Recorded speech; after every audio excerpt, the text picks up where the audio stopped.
신인기 기자 나왔습니다. 안녕하세요. 안녕하십니까?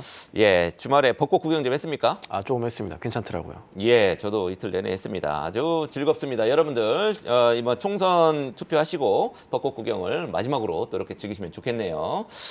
자, 지금 우리 가장 큰 관심 중에 두 가지가 지금 뒤에 딱 나와 있습니다. 첫 번째가 홍해, 유가, 조선 이렇게 이제 키워드를 우리 신기가 가져왔단 말이죠. 이란과 이스라엘 간의 지정학적 갈등, 전쟁 가능성 고조되면서 국제효과가 뛰고 있다. 요거 이제 여러 번 우리가 전을 해드렸습니다만 주말 사이 나온 현재 상황 어떻습니까? 현재 상황 전달을 드리면 일단 지금 살펴볼 부분들이 크게 두 가지가 생겼습니다. 이 시리아 다마스커스에 있었던 이 이란의 영사관이 폭격을 당해서 이 사망자가 나온 이후에 이 보복을 하겠다라는 내용들이 계속 전해지고 있죠. 이 눈에는 눈, 이에는 이라는 말이 있지 않습니까? 이게 풀 하나 있죠. 예, 함무라비 법전에서 나온 말인데 이 함무라비 법전이 있었던 때가 이 바빌로니아, 옛날 고대 이란 지역이었고요. 또 이 눈에는 눈, 이에는 이라는 말이 현대 이슬람에서도 키사스 원칙으로 전해 내려오고 있다고 합니다. 그래서 지금 미국 같은 경우가 주중에 이란이 이스라엘을 공격할 수 있다. 이런 얘기들이 행정부 고위관리들에서 나오고 있다고 하고요. 또 하나 현지 시간으로 어제였습니다. 이스라엘이 팔레스타인 남부 가자 지역에서 지상군을 철수를 했습니다. 이 확인되지 않은 소스들로부터 얘기들을 좀 들어보면은 미국이 가자 지구의 즉각적 영구적 휴전을 보장하지 않는 한 이란으로서는 이스라엘을 직접 공격할 수 있다. 이런 얘기들을 미국에 전달했다는 얘기들이 알려져 있는데 이스라엘이 이런 상황에서 추가 확전을 막기 위해서 가자 지구에서 지상군을 뺀 것인지 아니면 이란이 헤즈볼라 같은 이 후티 반군, 헤즈볼라 같은 친이란 세력을 이용해서 이스라엘과 국경을 맞댄 레바논을 통해서 직접적인 군사 행동을 할 거를 대비하고 이스라엘이 병력을 빼서 이것을 재배치를 할 것인지 여기에 대해서는 아직까지 의견이 엇갈리고 있습니다. 네, 그렇군요. 지금 일단 이란과 이스라엘 간 전쟁 가능성이 고조되는 상황에서 이스라엘이 팔레스타인 쪽의 가자 지구에서 상당수 전력을 일단은 뺐다. 이게 이제 주말에 새로 나온 얘기고요. 거기에 대해서는 해석이 엇갈린다고 지금 신 기자가 얘기를 했습니다. 이란도 지금 보복을 계속 천명을 하고 있단 말이죠. 이스라엘을 상대로 이란이 어떤 선택을 할 것으로 그게 예상이 되고 있습니까? 시장에서는 크게 한 세 가지 정도 있을 것으로 보고 있습니다. 먼저 봐야 될 게 아까 말씀드렸던 이 친이란 세력인 이 헤즈볼라 그리고 이 후티 반군 통해서 레바논 쪽을 통해서 이 공격을 하지 않겠느냐라는 시각들이 있고 또 이스라엘의 국외 공간, 국외 영사관 공격 가능성도 역시 시나리오의 연장선상에 들어 있습니다. 또 이란이 이라크나 시리아 등지의 미국 구대를 직접 공격하는 방안도 사실 얘기가 나오고 있는데 만약에 이게 된다면은 공격 자체는 사실 가능하기 때문에 나오는 시나리오겠지만 미국을 자극하는 방식을 지금 이란이 택하기는 조금 어려울 것이다 라는 얘기도 함께 살펴보셔야겠고 마지막으로 이란이 직접 이스라엘에 대한 직접 공격을 할 가능성도 지금 전망이 되고 있는데 사실 요거는 일어나면은 5차 중동 전쟁이 시작이 되고요. 또 이란 같은 경우도 국군을 걸어야 되기 때문에 선택하기가 좀 부담스러운 옵션인데다가 이스라엘도 지금 보면은 반 네타냐후 기조가 강해지고 있기 때문에 이 둘 다 직접 공격, 전면전은 원치 않는 옵션이 아닐까 하는 의견들이 조금씩 나오고 있습니다. 그럴 것 같습니다. 사실 중동 전쟁 때마다 이스라엘이 이겼고 핵무기도 갖고 있죠. 이스라엘은. 이란은 아직 없습니다. 어쨌든 이란이 땅덩어리가 굉장히 크단 말이죠. 사우디만큼 큰데 거기서 기름도 많이 나고 국제 유가에는 굉장히 상박 압력을 지금 계속 압력을 맞습니다. 가하고 있죠. 이게 계속해서 갈등이 팍 터지지 않고 지연이 되면 될수록 이 흐름들이 오래 갈 수가 있겠죠. 이 홍해 갈등이 지속이 되면은 결국 전 세계 원유 물동량의 20% 정도 차지하는 호르무즈 해협이 제대로 기능하지 않는 시간이 길어질 것이고 결국 유가 압력으로 가게 된다.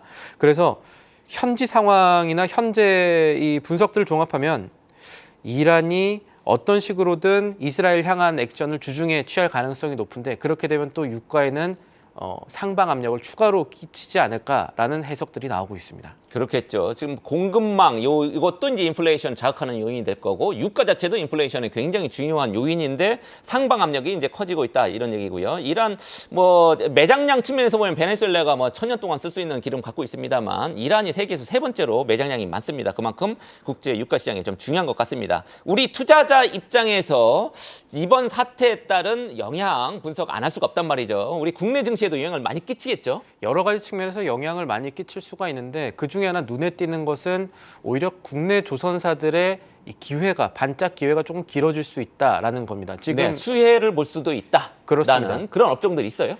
지금 유가가 올라가게 됐을 때 동반으로 보아야 될 거는 최근에 탈탄소와 규제 같은 것들 때문에 아유 이게 원유 운반선 이제 재미없겠네라는 시각들이 1년 전까지만 해도 있었는데 이게 반전이 일어났습니다. 이 중동 갈등이 지속되면서 원유 운반선의 신조 선가 지수 그러니까 지금 팔리고 있는 가격들이 점점 높아지고 있다는 얘기입니다. 그렇겠네요. 215포인트까지 높아졌는데 이게 어떤 의미냐? 이 신조성과 지수는 글로벌 금융위기 이후에 200선을 넘은 적이 없었습니다. 한 10년 동안 그랬습니다. 그러다가 2021년에 돼서야 조금씩 200선 회복하고 올라가는 모습들을 조금씩 보이기 시작했는데 이 홍해 사태와 러시아산 원유 수입 제재 뭐 이런 것들이 다 엮이면서 유럽이 중국이라든가 인도 쪽으로 원유 수입 늘리면서 원유 운반선에 대한 운임 상승 이런 것들이 이어졌는데 이게 우리나라 조선사에 어떤 영향을 끼쳤느냐? 이번 달에 이 HD 한국조선해양에 공시가 하나 떴었습니다. 이 원유 운반선의 일종인 MR 탱커 4척을 수주했다는 공시가 떴는데 이때 객단가가 한 척당 5천만 달러 넘었거든요. 원유 운반선 MR 탱커가 한 척당 5천만 달러 넘은 게 2007년 이후 최초입니다. 그래서 이 같은 흐름이 앞으로 지속이 된다면 국내 조선사들한테는 추가 수주와 그리고 수익성 개선 두 가지를 함께 생각해 볼 수 있는 재료가 될 수가 있겠습니다. 네, 그렇군요. 두 번째 이슈 보겠습니다. 오늘이 월요일이니까 이번 주 우리 국내 증시에 영향을 끼칠 주요 이슈를 한번 쭉 정리를 안 할 수가 없죠. 한번 정리해 주시죠. 제일 중요한 건 역시 10일에 있을 이 총선, 국회의원, 22대 국회의원 선거와 그리고 10일에 있을 금융통화위원회 기준금리 결정일 텐데 경제통계도 주목해 볼 만합니다. 11일에 나올 이 3월 가계대출 동향에서 대출 감소세 이어졌을지가 하나의 체크 포인트입니다. 네, 조금 줄어들 가능성이 지금으로서는 높겠군요. 그렇습니다. 근데 이걸 좀 봐야 되는 게 2월 달에 줄었거든요. 근데 이때는 상여금이 나오지 않습니까? 네. 상여금이 나와서 기타 대출을 좀 갚았던 것들이 있는지 아니면 정부가 계속 실시하고 있는 가계대출 관리 정책이 지속적인 영향을 끼치고 있는 건지 이게 아마 3월 데이터에서 확인이 될 것이고요. 12월에 나올 이 고용 동향도 보면은 최근의 고용 상황이 숫자만 보면 나쁘지 않습니다. 2달 연속 30만 넘었거든요. 그런데 세부적으로 살펴보면 이 늘어난 숫자 가운데 대부분이 60대였고요. 청년 일자리 감소세가 좀 있습니다. 이런 부분들이 지속이 됐을지를 확인해 봐야겠습니다. 네, 지금 총선을 앞두고 변동성 주의해야 된다. 뭐 이런 얘기도 나온다고 하던데. 맞습니다. 어떻습니까? 이번 총선이요. 여야 모두 예측이 좀 쉽지 않다라고 보고 있습니다. 이번에 지역구가 254개에서 254개 지역구에서 여야 모두 한 50개 정도는 경합. 그러니까 우리도 잘 모르겠다. 이렇게 보고 있는 것이거든요.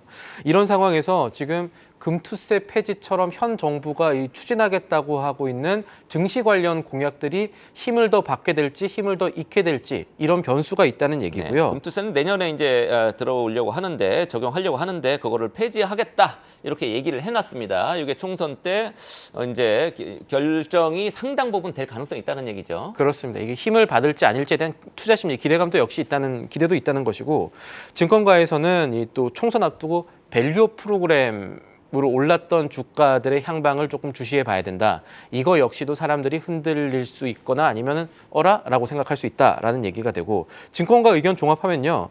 이번 주는 여러모로 불확실성이 좀 높은 한 주가 될 것이고 그렇기 때문에 이럴 경우에는 단기 쇼크에 취약한 중소형주보다는 대형주 위주로 대응 전략을 짜나가야 된다. 이런 조언을 하고 있습니다. 네, 그렇군요. 역시 총선 이슈가 굉장히 크게 부각이 되면서 증시에도 변동성이 커지는 한 주가 될 것 같습니다.